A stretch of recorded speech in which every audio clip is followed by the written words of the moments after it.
What is going on? Welcome back to Trending Stocks. Today we're going to talk to you about SoFi. Give you a quick overview of some of the data points, go over the latest broad market data, and go over everything else you need to know. But first, make sure you guys hit that thumbs up, and with that, let's get right to it.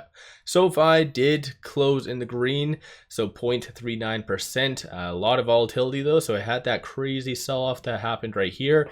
$7.68 the low, $7.87 is the high. 27.2 million shares being traded, 41.9 is the average. Once again, you're not seeing that full level of buying from entities. So during power hour, you had a lot of selling, 6.03 million, and a couple buys near around 9 a.m., 12, 1 o'clock ish, but still nothing really crazy. The market was digesting the recent data that did come out today. So you had GDP and also initial jobless claims kind of in line with expectations / a little bit better.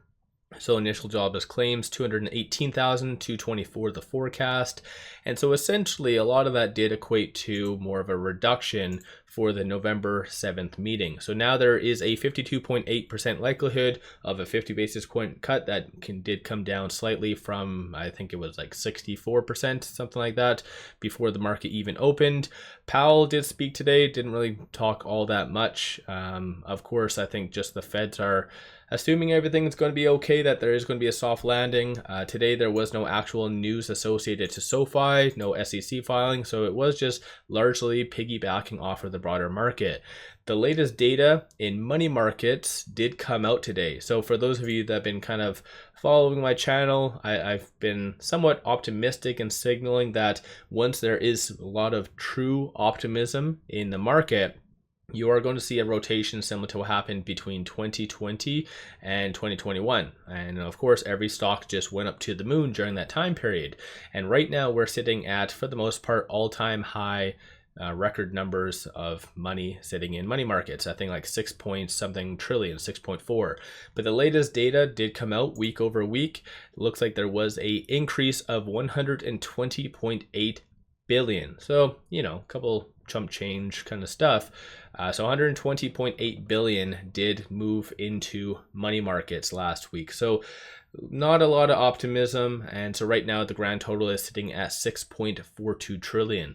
Last week I was somewhat optimistic because I think around 20 billion did leave money markets, and it was mostly institutions leaving, so maybe they were going to be cycling into equities and stuff like that. So yeah, it's a interesting, fun time. So it goes to show, despite the good data, there is a lot of hesitation in the broader market, despite the cuts that are happening, and even maybe even the future cuts that are happening.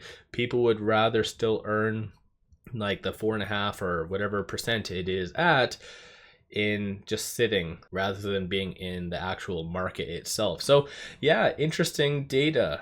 I do like to always see what happens behind the scenes, and this is why you can kind of see a lot of the data points that I talk on. So usually every video I go over shorts because that kind of shows the sentiment and what obviously the counterparties are really assuming.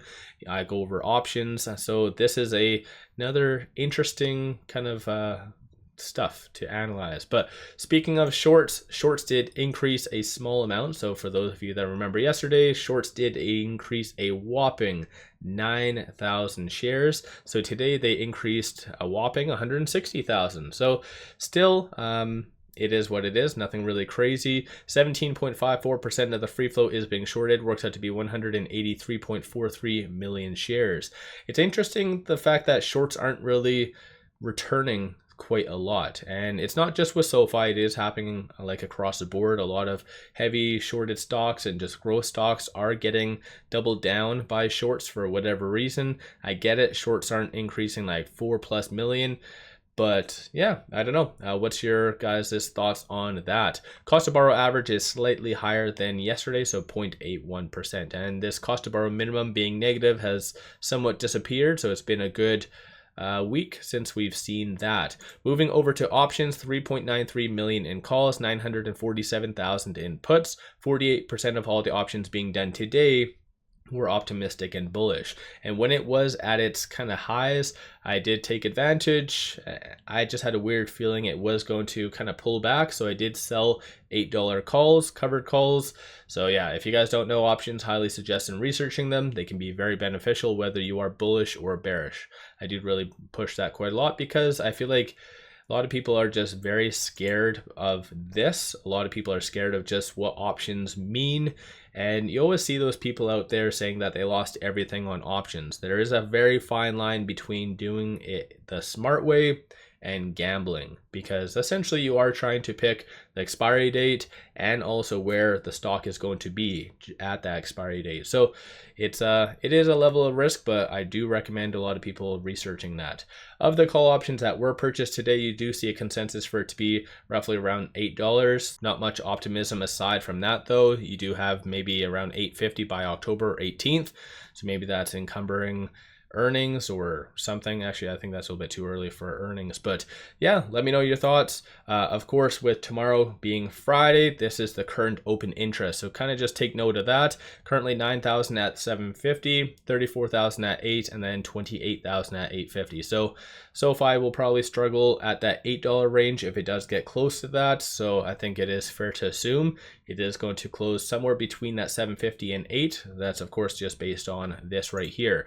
Looking at this, so with it closing at $7.78, it is slightly above this S1, so trading between this S1 and the pivot. So 807 is going to be the next strong resistance slash target. That's not counting that $8 resistance level brought on by options.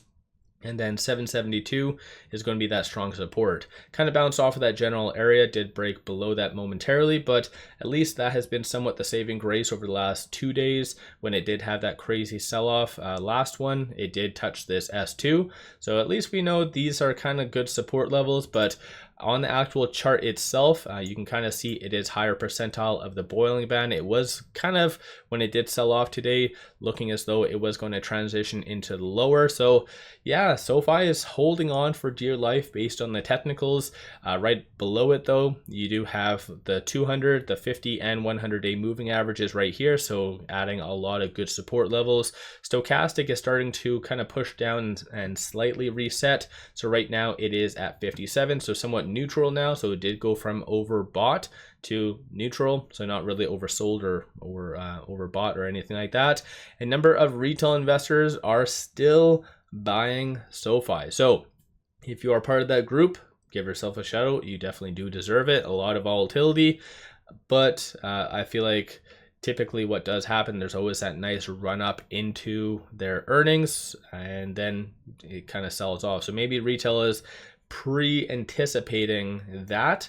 And tomorrow as well is going to be a very volatile time, not even counting the options, but most of the large entities are going to be rebalancing their portfolios as Q3 does come to a conclusion. So that should be happening Friday / possibly Monday again. So yeah, it'll be a fun old time, but if you do believe in SoFi bigger picture, then take advantage of these prices. Of course, I think a lot of the data points that have started to come out are very strong, shows that the economy is doing very well. I think a lot of people are still too much focused and fixated on monetary policy, and I think they need to just trust the data. And even given if there is no future cuts for the next couple meetings, the data points are good, right? Because a lot of the data that just came out were at higher levels for interest rates. So yeah, honestly, I think the market's doing fairly well. Just you need big money and these entities right here to accept that and to really start to kind of rotate back into the equities and just crypto market as well and push things higher. Because yeah, it's an interesting time period for the entities that are in the market. Clearly, there's a lot of greed, so potentially with good PCE data coming out tomorrow, you could see it touching the extreme greed category, and maybe that might be enough to really rotate some people out. But still, like I said, $120 billion just last week did rotate into money markets. So I don't know, are you guys optimistic, or are you part of this group right here that feels that kind of more shit is coming for the broader market. Pardon my French. So let me know your thoughts. Don't forget to hit that thumbs up and subscribe. I always greatly appreciate that. And with all that, appreciate all of you guys watching.